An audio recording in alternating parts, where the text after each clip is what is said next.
Hello students, Vinita's Hindi class में आपका स्वागत है। आज हम इस वीडियो से कक्षा 9 की पुस्तक स्पर्श का काव्य खंड शुरू करने जा रहे हैं। काव्य खंड का यह प्रथम पाठ है जिसके लेखक और शीर्षक है रैदास। वैसे यह आपकी पाठ्य पुस्तक का पाठ संख्या 7 है। तो आइए बढ़ते हैं आगे और पढ़ते हैं लेट्स स्टडी रैदास।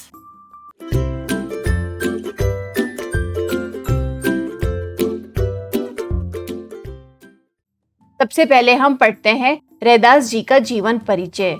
तो इनका वास्तविक नाम था गुरु रविदास, जो कि बोलचाल की भाषा में रैदास हो गया। इनका जन्म स्थान उत्तर प्रदेश का वाराणसी नगर रहा है।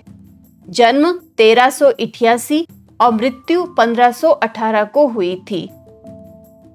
जीवन परिचय के बाद अब हम पढ़ते हैं इस पाठ का परिचय। यहाँ इस पाठ में रैदास के 2 पद लिए गए हैं। पहला पद प्रभु जी तुम चंदन हम पानी। इसमें कवि अपने आराध्य को याद करते हुए उनसे अपनी तुलना करते हैं।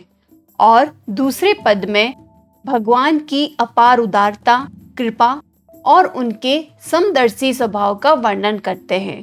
तो आइए पढ़ते हैं इसके बारे में आगे विस्तार से। पहले हम पूरा पद पढ़ेंगे, उसके बाद 2-2 लाइनों का हम अर्थ समझेंगे। पूरा पद है। अब कैसे छूटे राम नाम रट लागी, प्रभु जी तुम चंदन हम पानी, जाकी अंग अंग बास समानी। प्रभु जी तुम घन वन हम मोरा, जैसे चितवत चंद चकोरा। प्रभु जी तुम दीपक हम बाती, जाकी ज्योति बरे दिन राती। प्रभु जी तुम मोती हम धागा, जैसे सोनहि मिलत सुहागा।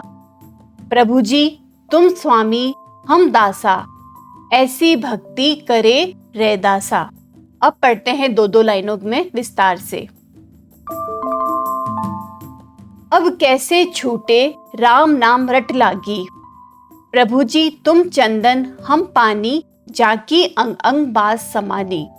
तो यहाँ बास से तात्पर्य है गंध, बास या किसी की सुगंध, और समानी इसका अर्थ होता है बस जाना या समा जाना।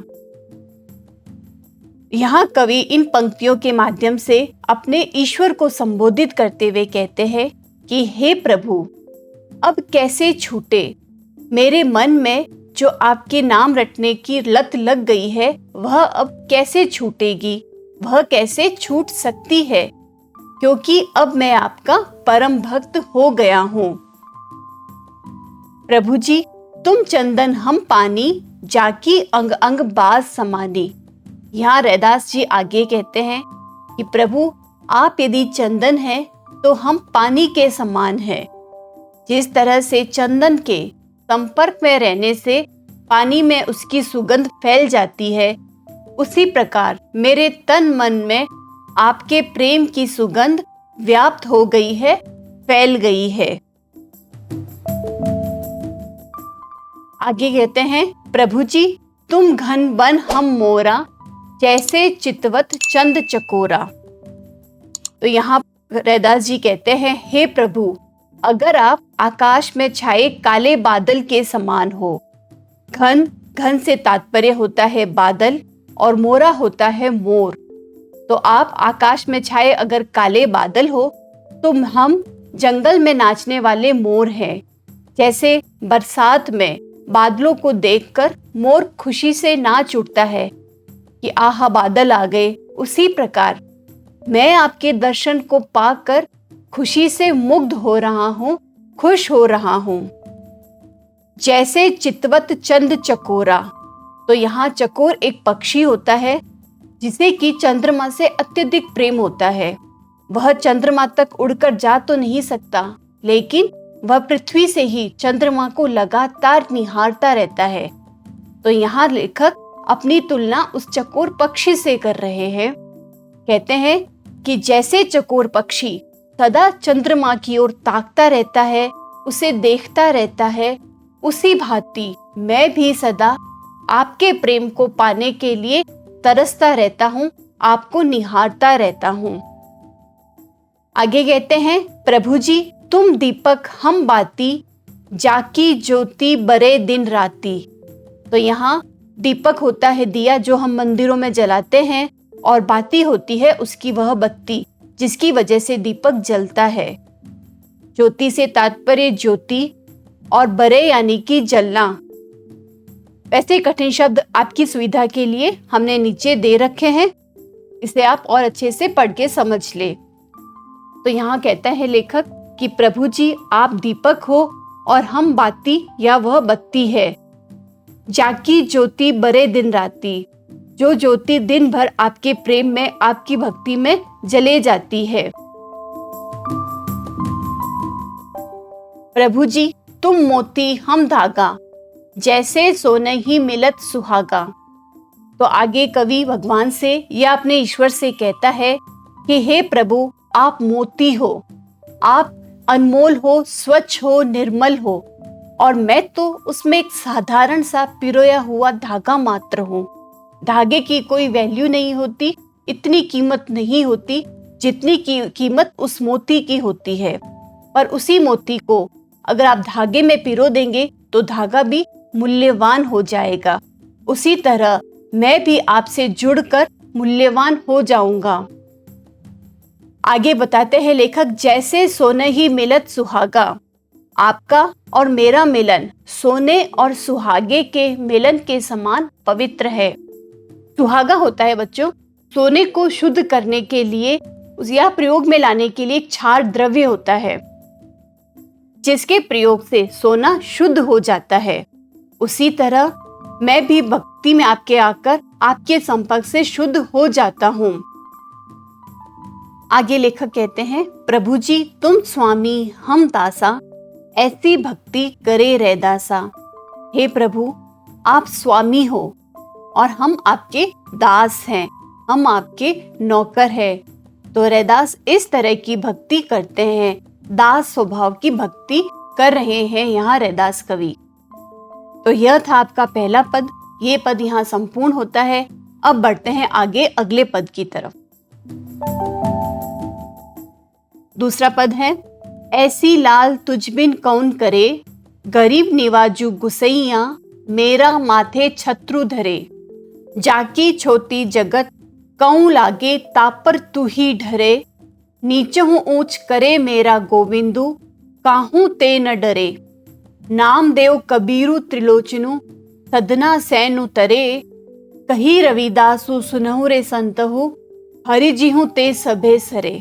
अब पहले पद के समान दो दो लाइनों का हम अर्थ समझते हैं। ऐसी लाल तुझ बिन कौन करे, यहाँ लाल से तात्पर्य है स्वामी। तो इस पद में कवि भगवान की महिमा का बखान कर रहे हैं, उनकी महिमा का गुणगान कर रहे हैं। कवि कहते हैं कि हे प्रभु आपके बिना कौन कृपा करने वाला है, अर्थात कोई नहीं। ऐसी लाल तुझ बिन कौन करे, तुम्हारे बिना ऐसी कृपा कौन कर सकता है, कोई नहीं कर सकता। आगे गरीब निवाजू गुसैया, मेरा माथे छत्रु धरे। तो गरीब निवाज से तात्पर्य होता है दीन दुखियों पर दया करने वाला। गुसैया यानी कि स्वामी या मेरे ईश्वर, और माथे छत्र धरे जो माथे पर मुकुट धारण करते। तो यहाँ लेखक कहते हैं कि आप गरीब और दीन दुखियों पर दया करने वाले हो, गरीब निवाज हो, दीन दुखियों पर दया का भाव रखते हो, और आप ही ऐसे कृपालु स्वामी हैं जो मुझ जैसे अछूत और नीच के माथे पर राजाओं जैसा छत्र रख दिया है, अर्थात आपने मुझे अपने संरक्षण में ले लिया है, जबकि मैं तो एक अछूत हूँ और एक नीच जाति का हूँ। रैदास जी एक चमार जाति के थे जो कि जूते चप्पल जैसे बनाने का कार्य करते थे। जाकी छोटी जगत कहूँ, लागे तापर तू ही ढरे। नीचहु ऊंच करे मेरा गोविंदु, काहू ते न डरे। तो यहाँ कवि कहते हैं कि यह संसार जिन्हें अछूत मानकर उनके प्रति घृणा की भावना रखता है, हे प्रभु आप ही उनके प्रति दया की भावना रखते हो। तो यहाँ छूती से तात्पर्य होता है छुआछूत या छूत अछूत की भावना रखने वाले। और जगत कहूं लागे संसार के लोगों को लगती है। तू ही ढरे से तात्पर्य होता है उन पर द्रवित होते हैं।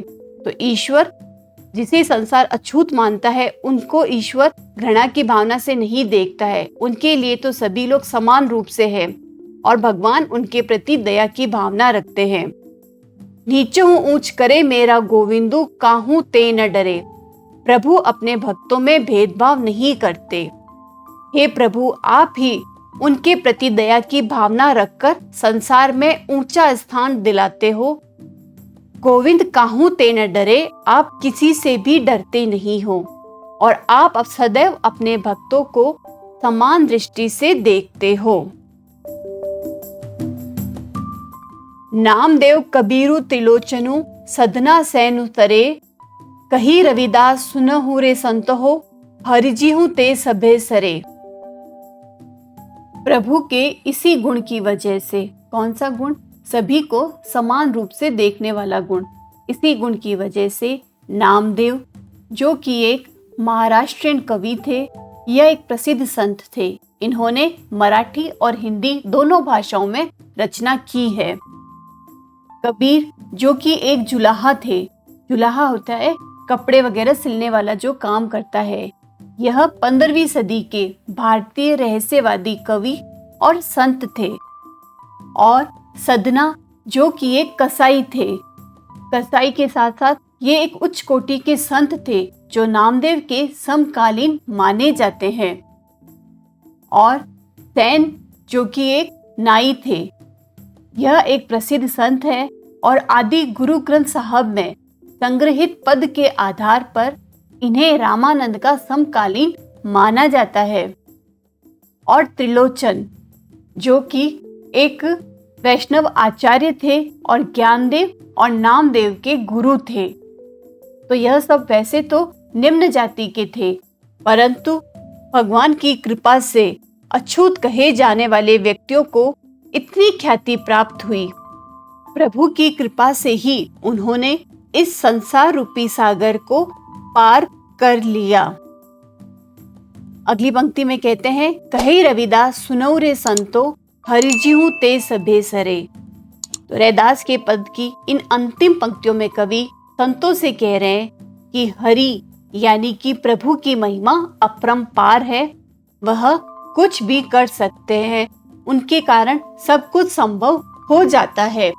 तो स्टूडेंट्स, इस पाठ में हमने रैदास की ईश्वर भक्ति के बारे में पढ़ा और उन्होंने अपनी और ईश्वर की तुलना कितने अच्छे अच्छे उपमानों से दी, इस बारे में भी जाना।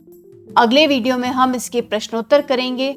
वीडियो अच्छा लगे तो प्लीज कमेंट करें और लाइक व शेयर भी करें। Thank you and all the best.